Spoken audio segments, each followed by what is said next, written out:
What's crack-a-lackin'? Welcome in to My Mind is a Weapon Fantasy Football Show. Welcome into another episode of My Mind is a Weapon Fantasy Football Podcast. I am your host, Sleazebomb. Don't worry about the pickleball shot to the forehead here. Today's episode is going to be my 8 smash starts, must-start players, 2 quarterbacks, 2 running backs, 2 wide receivers, 2 tight ends that you should have in your lineup this week, no matter what, based on the matchups that I'm going to give you here. And remember, tight ends are always harder to hit 20 points, guys, but these guys cannot be out of your lineup this week. Before we dive into it, hit that thumbs up, tap that subscription button. I'll be live tonight, 6 p.m. Eastern, doing some splash drafts as well on drafters.com. If you haven't signed up, make sure you sign up on drafters.com using promo code SLEAZE. It will double your initial deposit up to $100. You can draft with us, DFS with us, pick 'em with us, everything like that. If you haven't checked out the Guys FF Discord, it'll be pinned in the comments and in the description of the video. We cover everything with my partner, Big Draft Energy Fantasy Football, for you guys off stream 24/7, making trades for people, dynasty values, redraft trades, everything. We cover it all. Now let's dive in and take a look at the players that you 100% should have in your roster this week heading into week 6. Starting off with smash start, who should be in your lineup at quarterback no matter what this week is going to be Matthew Stafford of the LA Rams. And guys, he is heading into a possible must-start quarterback weekly, regardless of the matchup now with how the Rams are playing, and McVay has them going with Puka and Devontae Adams. It is absolutely lights out. These 2 wide receivers alone accumulate for 71% of the target share of this offense. That is why I had them both as top 15 starts this week, on the year. I've said they're both going to finish top 15 overall, and we are well on their way to that. Now, let's look at his stats here, then let's look at the matchup. They are playing the Baltimore Ravens, who's probably going to have Cooper Rush out there, which could be a bad game script, but I still think he's going to get 20 points done either way because they can score 20 points in 3 drives. So currently on the season right now, 183 pass attempts, 122 pass completions, 60.9% right there on the completion percentage, 1,503 yards, leading the NFL in passing yards, 11 touchdowns, 2 interceptions. The rush yards is wrong. That should be -4. I messed that up. Deep balls 27 right there, number 2 in the NFL. QBR 66.4, almost top 10 there. That's great. And he's QB 6 overall, guys. You could have got this guy in the 12th, 13th round, and he's a top 6 quarterback. That is always why you wait late on quarterbacks in drafts, man. I always do as well. Now, you get the Baltimore Ravens, guys. You have to hear these numbers. The Baltimore Ravens versus the quarterback right now in the season, 1,351 pass yards allowed. That is second worst in the NFL behind the Dallas Cowboys. But they do have a stat that they've given up more than the Dallas Cowboys. The Baltimore Ravens defense has given up 13 passing touchdowns. That is the worst in the NFL. That is what you want. And when you have Cooper Rush at quarterback, Derrick Henry struggling, you know they're not going to move the ball much. The opportunities are going to be there in bunches for the Rams in this game. And I guess I go back to the beginning and say, could it be a bad game script where they rely heavily on Kyren? Down the stretch, yeah, but they are targeting red zone, Devontae Adams the most. I mean, this is going to be a pass-heavy attack, even with Kyren possibly getting 2 touchdowns. Matthew Stafford is one of my favorite plays this week versus the Baltimore Ravens. Terrible defense. Get him in your lineups. Smash start number 2. Quarterback number 2 is going to be Justin Herbert of the Los Angeles Chargers, who are on a 2-game slide right now, currently 3-2, heading into the Miami Dolphins this week, who are 1-4. They are falling apart. The over-under is 43.5, and I expect the Chargers to score 30 of those points by themselves this week. Now, why you also have to love this, besides what we're going to look at here with the Miami Dolphins matchups, right? You have to look at they've lost Amari Hampton to IR. They've lost Najee Harris for the season. Their running back situation in a Harbaugh ground and pound system with their superstar alt out as well on the offensive line is going to be led by Hassan Haskins and Kamani Vidal. Now, I know that the Miami run D is not good, but neither are these running backs. They're going to have to lean heavy on the pass game with Quentin Johnson, Keenan Allen, and Lab McConkey here, and possibly a little Trey Harris sprinkled in here this week with Quentin Johnson having a little hamstring injury, but I think he is going to play. So when you're looking at the Miami Dolphins on the season versus the quarterback, guys, what do they give up on the year? They rank 30th, giving up 24 points a game to the quarterback, 1,139 passing yards and 9 passing TDs. It's almost 2 TDs a game. And maybe Hassan Haskins gets those goal line carries Maybe he runs one in, punches one in. I think it's going to be way more heavy Justin Herbert's legs, Justin Herbert's passing in this game. And when you look at his season, he's at 178 pass attempts, 117 completions, 1,229 yards. Great there. Completion percentage 65.7, 8 touchdowns. That's going to go up. 4 interceptions, got to cut those down. But he's rushing the ball more with 153. That's about 31 yards a game right there if you do the math on it. And deep balls, he's in the top 10. He loves to chuck it deep to Quentin Johnston. QBR is in the top 15 at 63.8, and he's still a top 10 QB at 92.5. And that is going to skyrocket this week. I'm guaranteeing a 20-plus point game from Justin Herbert at Miami. Get him in your lineups. Smash start number 3, heading over to the running back side, is going to be Ashton Jeanty of the Las Vegas Raiders, who are in a 1-4 battle with the Tennessee Titans at home. The over-under is 41.5. And man, Geno Smith, guys, it looks like this is an absolute bust. They know that the passing game is not going to work. You know that Brock Bowers is 90% not going to be out there. Probably Michael Mayer at tight end. Jacoby Myers is not getting any work at wide receiver. They can't get Beck. They can't get Thornton. Trey Tucker is even out there a lot. Geno Smith is just throwing ducks into triple coverage. If they want to win this game, they're going to have to lean on their rookie superstar, Ashton Jeanty. The Tennessee Titans versus the defense, guys. Where do they rank? 30th. Third worst in the NFL, giving up 30.3 points a game. 613 yards on the ground. That's 4th worst in the NFL. 8 touchdowns they've allowed. That is the worst in the NFL on the ground rushing. 154 yards through the air, so put it at 760 total. Do the math on that. You're looking at probably, 140 yards a game through the air and on the ground per running back against them.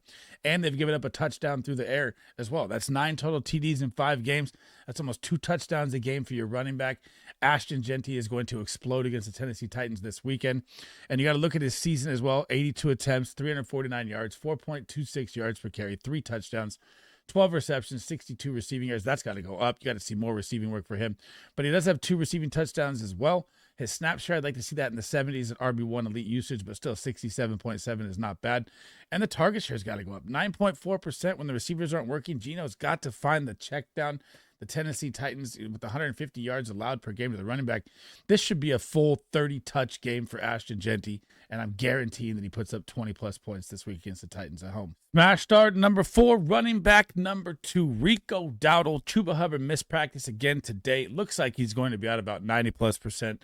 So if Chuba's back out there, obviously this will change a little bit. I still think Rico Dowdle won't go away with the Chuba calf injury that he has right now, but make sure you're paying attention to that update. Now, who was my smash start last week at running back? It was Rico Dowdle. Put up 32.4 points versus Miami's Rundy, who's absolutely terrible. 200 yards on the ground, 28 yards through the air. He can do it all, and guess who he's playing this week? The revenge game against the Dallas Cowboys, and the Dallas Cowboys defense, since they lost Micah Parsons, is absolutely terrible, guys. They can't stop anything. Versus the running back, they give up 26.9, which ranks 27th, 457 yards on the ground, 4 TDs, but 299 yards through the air.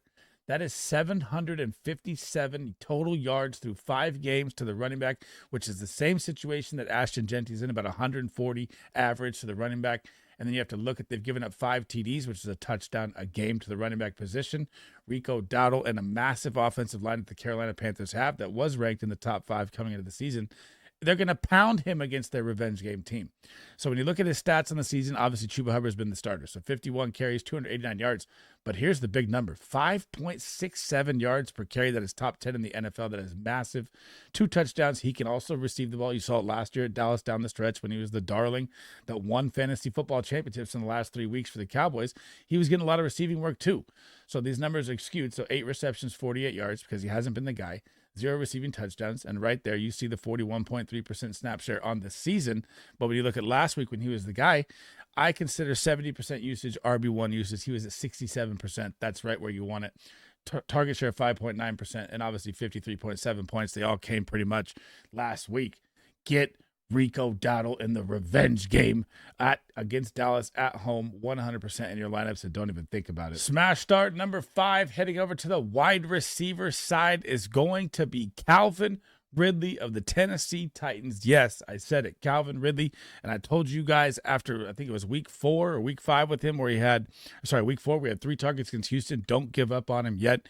And I hope you listen because he just dropped 18.1 fantasy points last week with 10 targets. I'm a volume guy. He said 8, 6, 7, 10, and then he had the bad game against Houston with 3 targets. 131 yards last week. Now you get the Las Vegas Raiders. Where do the Raiders stand versus the wide receiver one on the season or versus the wide receivers in general? They're third worst in the NFL, ranking 30th, giving up 40 points a game to the wide receiver position. That is what you want. 70 receptions as well to the wide receiver position, which is second worst in the NFL. 843 yards, which is second worst in the NFL. 6 touchdowns, which is tied for third worst in the NFL, which is over a touchdown a game to the wide receiver. You saw the connection with Cam Ward. They did get their first win, which was a crazy win that they got. But that may be the boost you need to move up and get the team a little momentum going. So obviously Calvin Ridley's numbers haven't been great, but the volume's been there. So 34 targets, 15 receptions, 272 yards. He's going to find the end zone for the first time this week. That's 0 on receiving touchdowns, by the way, not 1. 22.7% target share. That's low end wide receiver 1 usage, number 27 in the NFL. Snap share 79.1. You'd like to see that in the 80, I'd say 85, 90 range is wide receiver 1 range. And 42.2 points, wide receiver 45. He's been a letdown for the ADP so far in the season. I can't argue that. But guys, you have to look at what's coming ahead too as well here with Calvin Ridley. When are the Titans going to be winning a game? This is like the Garrett Wilson talk for me. Garbage time is always going to be there. Volume is king. Calvin Ridley is going to absolutely smash the Las Vegas Raiders this week in Vegas. I'm calling 20-plus points for him on the season. Take it to the bank.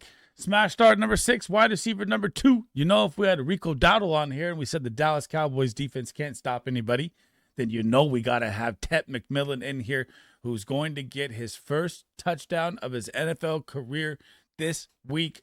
Book it. And let's look at why here. So on the season, he's got 43 targets. That's absolutely great for a rookie. He's got 24 receptions, 351 yards, hasn't found the end zone, hasn't got any end arounds. Target share, 25.3%. That is what you want. That's wide receiver 1 usage.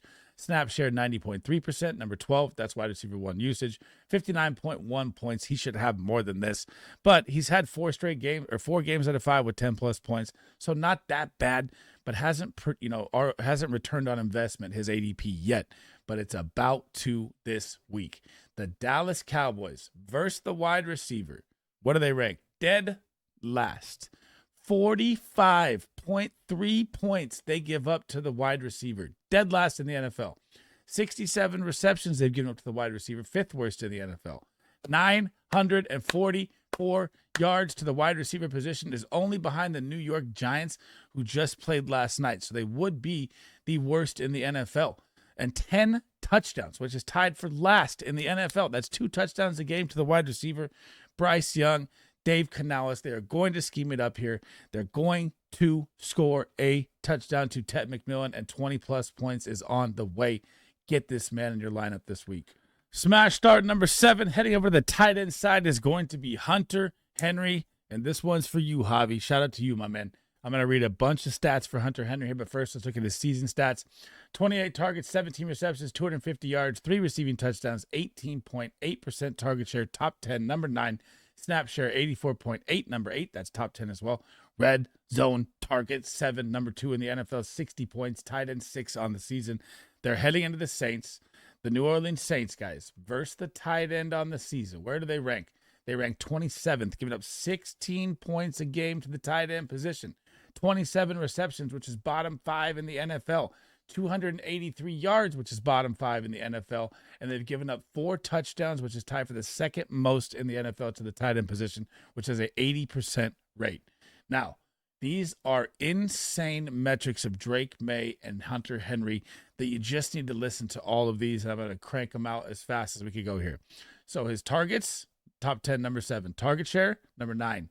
Target rate, that's target rate per drive that he's going at, 21%, which is number 10. Snap share, number 8. He even is in the slot at 68 snaps on the season, which is number 16, which is not normal for him usually. Routes ran, 134, number 11. Route participation, 78%, number 16. Air yards, 279, number 1.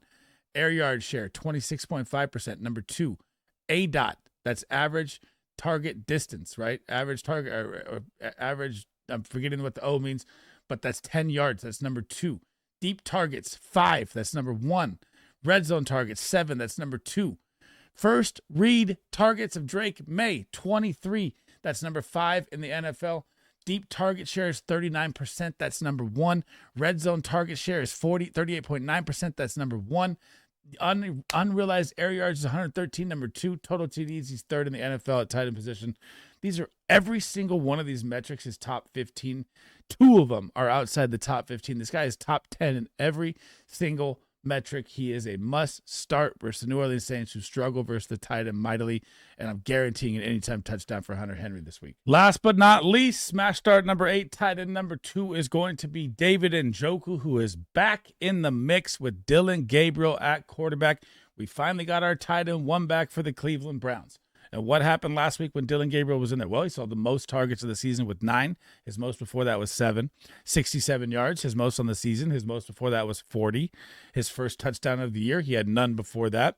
Why? Because a rookie quarterback, first start, even in a tough matchup versus Minnesota, their first read is their security blanket, which is why Harold Fannin scored as well, which is why probably the wide receivers and Jerry Jeudy, we'll get to Isaiah Bond in my next video, and dart throw play, but they're going to struggle because this is going to be a tight end look from here on out for the Cleveland Browns, most likely, unless David Njoku is traded because he's on a contract year.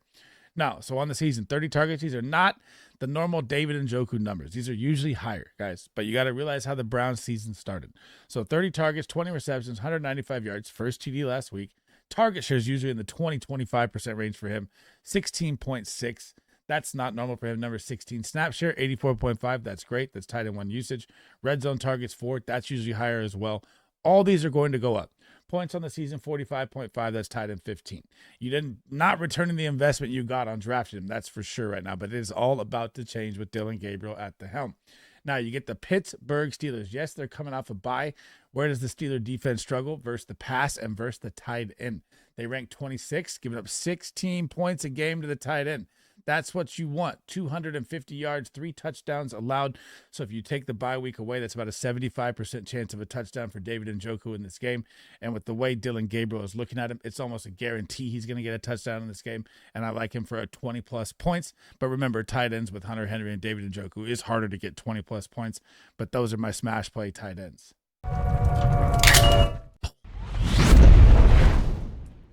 Thanks for rocking with me today, guys. That is the end of the episode. That is my 8 smash start players in every single position that if you ask me in the comments, I'm most likely going to say to start them if it's not over like a superstar player because I love the matchups that much this week. My next video, guys, is going to be my top 10 sleeper plays that are for deeper leagues and if you need because of injury that I like because of matchups as well. So make sure you guys check that out next. Before we head out, tap that thumbs up, hit that subscription button, turn that bell on. I'll be live today, tomorrow, Sunday, Monday. I'm back for the weekend. We're here. If you haven't checked out the Guys FF Discord, again, pin in the comments at the top and in the description of the video. Same with drafters.com. Shout out to the sponsor. If you haven't signed up on Drafters, make sure you use promo code SLEAZE. It'll match your initial deposit up to $100. That's it for me in this episode, guys. I'll catch you guys in my sleeper video next. Sleaze Bomb out.